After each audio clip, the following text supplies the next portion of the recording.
આજે આપણે સાબુદાણાનો બિલકુલ ઉપયોગ કર્યા વિના બહારથી ક્રિસ્પી અને અંદરથી સોફ્ટ એવા મોરૈયાના ફરાળી વડા બનાવીશું. તો વિડીયોને સ્કીપ કર્યા વિના એન્ડ સુધી અવશ્ય જોજો. રેસીપી પસંદ આવે તો તેને લાઇક અને શેર કરવાનું ન ભૂલશો. તો સૌ પ્રથમ મેં 1 કપ મોરૈયાને 1 કપ સાદા પાણીમાં 20 મિનિટ માટે પલાળી રાખ્યો હતો, જેથી તેનો દાણો સરસ ફૂલી ગયો છે.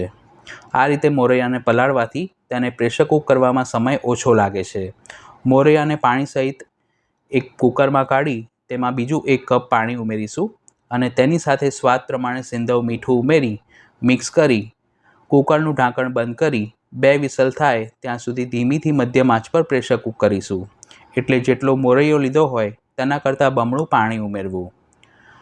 2 વિસલ થાય એટલે ગેસ બંધ કરી કુકર ઠંડુ પડે એટલે ઢાંકણ ખોલીને ચેક કરીશું.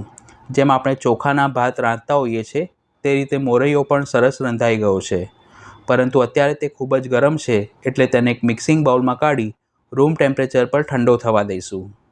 ત્યાં સુધી વડામાં એડ કરવા માટે મેં 4 નંગ મીડિયમ સાઇઝના બટાકાને પ્રેશર કુકરમાં બાફીને લીધા છે. બટાકા ઠંડા પડે એટલે તેને મોટા છેદવાળી છીણી વડે છીણી લઈશું. તમારે બટાકા ન ઉમેરવા હોય તો બાફેલા શક્કરિયા, બાફેલું સૂરણ, બાફેલા કાચા કેળા કે અળવી પણ ઉમેરી શકો છો. બાફેલો મોરૈયો રૂમ ટેમ્પરેચર પર થોડો ઠંડો થાય એટલે હાથ વડે તેને મેશ કરી લઈશું, જેથી વડામાં તેના બિલકુલ પણ ગાંઠા ન પડે. બધી જ સામગ્રીના માપ મેં નીચે ડિસ્ક્રિપ્શન બોક્સમાં આપ્યા છે. આ રીતે મોરૈયાને મેશ કરી દીધા પછી તેમાં તૈયાર કરેલું બાફેલા બટાકાનું છીણ ઉમેરીશું. તેની સાથે તીખાશમાં 1 ચમચી મરી પાવડર અને 2 થી 3 નંગ બારીક સમારેલા લીલા મરચાં ઉમેરીશું. તીખાશનું માપ તમને જેટલું તીખું ખાવાનું પસંદ હોય તે પ્રમાણે ઉમેરી શકાય છે. તેની સાથે અડધી વાટકી બારીક સમારેલી કોથમીર અને સ્વાદ પ્રમાણે સિંધવ મીઠું ઉમેરી હાથ વડે બધું જ સરખું મિક્સ કરી લઈશું.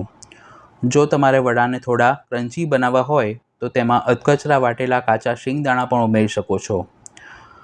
અને ખટાશગળ પણ ઉમેરવું હોય તો થોડો લીંબુનો રસ અથવા તો આમચૂર પાવડર અને દળેલી ખાંડ પણ ઉમેરી શકાય છે, પરંતુ અત્યારે આપણે એકદમ સિમ્પલ રીતે બનાવી રહ્યા છીએ. આ રીતનું વડા વાળી શકાય તેવું મિશ્રણ તૈયાર થાય એટલે બંને હાથની હથેળીને તેલથી ગ્રીસ કરી વડાની ઉપર બિલકુલ પણ ક્રેક ન રહે તે રીતના મધ્યમ સાઇઝના વડા વાળી લઈશું. અત્યારે આપણે જેટલું માપ લીધું છે તેમાંથી 3 થી 4 વ્યક્તિને નાસ્તામાં સર્વ કરી શકાય તેટલા વડા તૈયાર થાય છે. આ રીતે વારાફરતી વડા વાળી તેને એક બાઉલમાં ગોઠવીશું.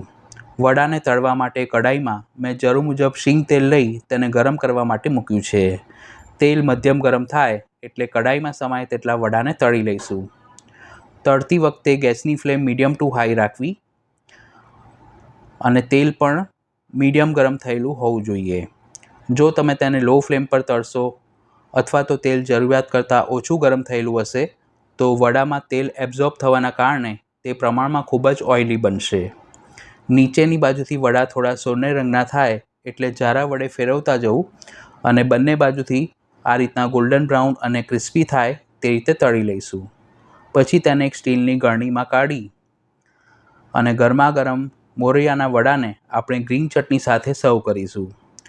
તમે તેને તળેલા મરચાં, દહીં અથવા તો કોઈપણ પ્રકારની ફરાળી ચટણી સાથે સર્વ કરી શકો છો. તો આ રેસીપી ઘરે જરૂર ટ્રાય કરજો. વિડીયો પસંદ આવી હોય તો તેને લાઇક અને શેર કરવાનું ન ભૂલશો. ફરી મળીશું એક નવી રેસીપી સાથે. Thanks for watching this video.